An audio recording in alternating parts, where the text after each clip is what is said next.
Nanone kandi ni amakuru yo mu mahanga aho bivuga yuko Trump yise abaharanira uburenganzira bw'abirabura ari umutwe w'iterabwoba. Ni muri iyi nkuru rero tugiye kubavirira imuzi n'umuzingo aho Perezida wa Leta Zunze Ubumwe za Amerika Donald Trump yavuze ko itsinda ryitwa Antifa riharanira kurwanya ubuhangange bw'abazungu, irondaruhu, guharanira uburenganzira bw'abirabura n'ibindi muri icyo gihugu ari umutwe w'iterabwoba. Antifa ni ihuriro ry'abantu barwanya ingingo zitandukanye muri Amerika ariko ryavukiye mu Budage mu myaka 1920 rirwanya ingengabitekerezo y'abanazi. Gusa si umutwe ukora mu buryo buzwi kuko ari amatsinda atandukanye cyangwa abantu ku giti cyabo bakora ibikorwa nko kwigaragambiriza izo ngingo batemera. Trump yikomye iryo huriro ryita umutwe w'iterabwoba nyuma y'icyumweru kimwe inshuti ye y'akadasohoka yari impirimbanyi y'intekerezo zishingiye ku gusubiza Amerika ubuhangange yahoranye, Charlie Kirk, yishwe arashwe. Kirk kandi yashyigikiraga ibitekerezo by'ishyaka ry'abarepublike rya Donald Trump ndetse akanakwirakwiza ibitekerezo bishyira abazungu hejuru, icyo twakita mu rurimi rw'amahanga white supremacism, biri no mu byatumaga hari ababimwangira. Nyuma y'urupfu rwe, bamwe mu bakomeye mu ishyaka ry'abarepublika barimo na Vice Perezida wa Amerika J.D. Vance bashinje urwo rupfu abahezanguni badashyigikiye ubutegetsi bwa Donald Trump, bivuga ko ari bo baha amafaranga Antifa. Donald Trump yanditse ku rubuga rwe rwa Truth Social ati: "Nishimiye kubwira abanyamerika bakunda igihugu ko ubu Antifa nyifata nk'umutwe ukomeye w'iterabwoba, uduteje ibyago kandi ushamikiye ku buhezanguni budashyigikiye ubutegetsi." Trump yongeyeho ko abaha amafaranga Antifa bagomba kugezwa imbere y'ubutabera. Antifa yagaragaye cyane mu mwaka wa 2020 muri Amerika mu myigaragambyo ikomeye yakurikiye iyicwa ry'umwirabura witwaga George Floyd wishwe arashwe n'umupolisi.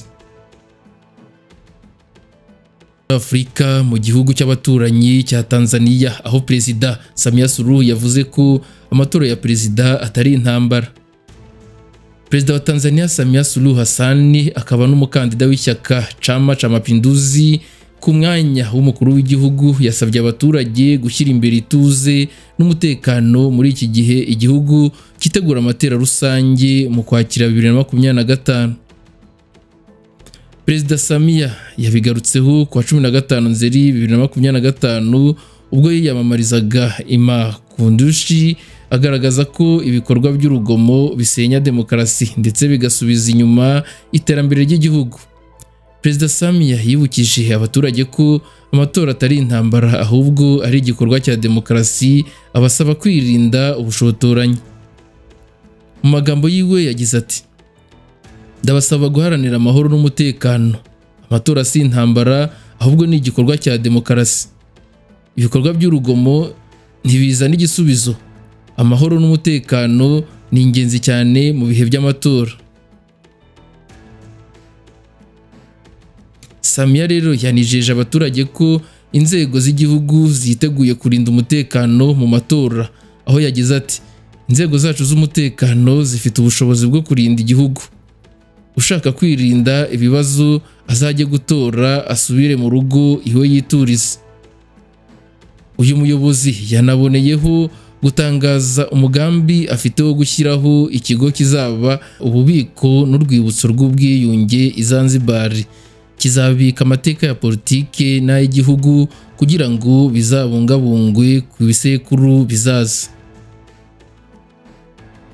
Kuri uyu mujyi wa Makunduchi anavukamo, Samia Suluhu yanasobanuye ko icyo kigo kizaba ububiko bw'igihugu bushyira hamwe amateka y'ubwiyunge bwagezweho kuva mu 1964 hagati ya Tanganyika na Zanzibar kugeza aho igihugu kigeze mu rugendo rw'iterambere.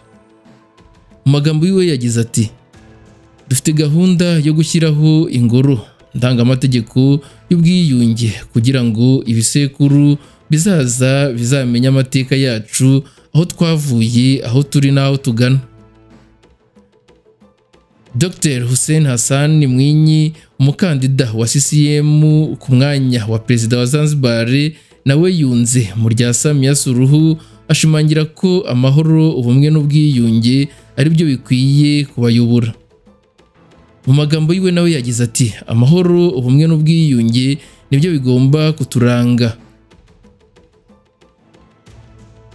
Uvuga ibitandukanye n'ibyo nta twifuriza neza. Yagaragaje ko amahoro ari ngombwa kugira ngo abanyazanzibar babone uko babyaza umusaruro amahirwe ari mu bworozi bw'amafi, ubukerarugendo, ubucuruzi bwambukiranya imipaka ndetse banakemure amakimbirane yahahise. Reka twongere twerekeze mu mugabane w'Uburayi aho umuyobozi mukuru muri Hamas yagaragaye mu ruhame nyuma y'igitero cya Israel Doha. Umuyobozi mukuru wa Hamas Ghazi Hamad yagaragaye bwa mbere mu kiganiro kuri Al Jazeera yo muri Qatar nyuma yo kurokoka ibitero bya Israel byagabwe kuwa 9 Nzeri 2025. Hamad yavuye muri Gaza mbere yo kuwa 7 Ukwakira 2023 ubwo intambara yatangiraga hagati ya Israel n'umutwe wa Hamas. Yavuze ko mbere y'uko igitero cya Israel kigabwa i Doha bari mu biganiro bigamije amasezerano y'agahenge. Nyuma y'iminota mike bumva urusaku rw'ibisasu biremereye. Yagize ati dusanzwe tumenyereye kumva urusaku rwa misile, twahise tumenya ko ari Israel igabye ibitero. Twihutira kuvaho kandi turashima Imana ko twarokotse. Hamad yabwiye Al Jazeera ko nta cyizere bafitiye Leta Zunze Ubumwe za Amerika nk'umuhuza mu gushaka guhagarika intambara kubera imbaraga nke yabishyizemo mu bihe byashize. Kongera kugaragara mu ruhame byagaragaje ko byagabwe ku mutwe wa Hamas bitahitanye abayobozi bawo bose. Mu magambo yiwe yagize ati ntiduteye ubwoba nuko Trump yakomeje kutuburira, gusa abafashwe bakomeje gukurikiranwa bakurikijwe amahame y'idini ryacu rya Kisilamu. Iyi ntambara yatangiye kuwa 7 Ukwakira 2023 ubwo umutwe wa Hamas wagabaga ibitero mu majyepfo ya Israel byahitanye abagera ku 200,000 ushimuta abagera ku 251. Reka iyi nkuru tuyikomereze mu gihugu cy'u Burundi aho umuyobozi w'ikibuga cy'indege cya Bujumbura yahinduwe nyuma y'iminsi ingendo zaho zihagaze. Perezida Evariste Ndayishimiye w'u Burundi yahinduye umuyobozi w'ikibuga cy'indege mpuzamahanga cya Bujumbura nyuma y'aho ingendo zigikorerwaho zihagaze mu ijoro ryo kuwa 14 rishyira 15 Nzeri 2025. Joel Nkurabagaya wayoboraga urwego rushinzwe ingendo z'indege za gisivile n'iki kibuga yasobanuye ko iki kibazo cyatewe n'indege ya Brussels Airlines yagize ikibazo tekinike ifunga inzira itaragera aho yagombaga guparika. Byamenyekanye ko ikibazo iyi ndege yari yagize ari ukuva kw'amavuta yayo. Abagenzi barimo bakuwemo bacumbikirwa muri hoteli z'i Bujumbura. Nta yindi ndege yaguye kuri iki kibuga muri iryo joro kuko inzira zagombaga kunyuramo yari ifunze. Nyuma y'iminsi 3 kuri uyu wa 18 Nzeri Perezida Ndayishimiye yagize Lieutenant Colonel Gervais Harerimana umuyobozi w'urwego rushinzwe ingendo z'indege za gisivile n'iki kibuga cy'indege asimbura Nkurabagaya. Inyandiko y'icyemezo cya Perezida Ndayishimiye ntisobanura impamvu Nkurabagaya yasimbuwe, ariko igaragaza ko cyashingiye ku busabe bwa Minisitiri ufite mu nshingano ubwikorezi n'ibikorwa remezo Jean Claude Nzobaneza. Nkurabagaya yarasanzwe ayobora uru rwego rw'ikibuga cy'indege cya Bujumbura kuva muri Nzeri 2021. Hano iwacu mu Rwanda aho polisi y'u Rwanda yatangaje ko yarashe abantu 3 bagerageje kuyirwanya. Polisi ikorera mu karere ka Kamonyi yatangaje ko yarashe abagabo 3 bari mu bikorwa by'ubugizi bwa nabi aho batemaga abaturage bakoresheje intwaro gakondo zirimo imihoro n'ibyuma bagamije kubambura ibyabo. n'ibyabaye mu ijoro ryishyira ku wa 17 Nzeri 2025 mu kabare ko mu mudugudu wa Raro, akagari ka Kabuga, umurenge wa Ngamba, mu karere ka Kamonyi. Amakuru avuga ko ubwo aba baturage bageragezaga gutabaza polisi ikorera muri ako gace yahise itabarana ingoga, ariko abo bajura bagatangira kuyisagarira batumvira amabwiriza yayo, ahubwo bashaka gutema abapolisi na moto bari bakoresheje batabaye, ari nayo ntandaro yo kuraswa. Umuvugizi wa polisi y'u Rwanda mu ntara y'Amajyepfo CIP Kamanzi Hasani yatangarije igihe ko abo bagabo batatu bari amabandi, bakaba bari mu bikorwa bigayitse by'ubugome, aho barimo batema abantu babacuza ibyabo ubwo bari babasanze mu kabare gaherereye mu mudugudu wa Raro. Yavuze ko abakomerekejwe n'ayo mabandi ari abaturage 4, aho bahise batabarwa bakajyanwa mu bitaro bya Remera Rukoma guhabwa ubuvuzi.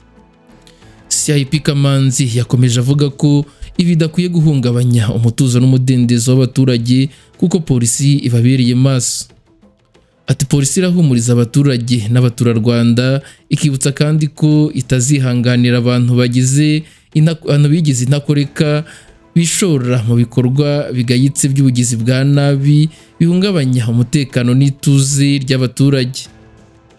Kuri ubu hakomeje iperereza ryimbitse ry'inzego zishinzwe rigamije gusesengura icyateye bariya abantu kwitwara kuriya.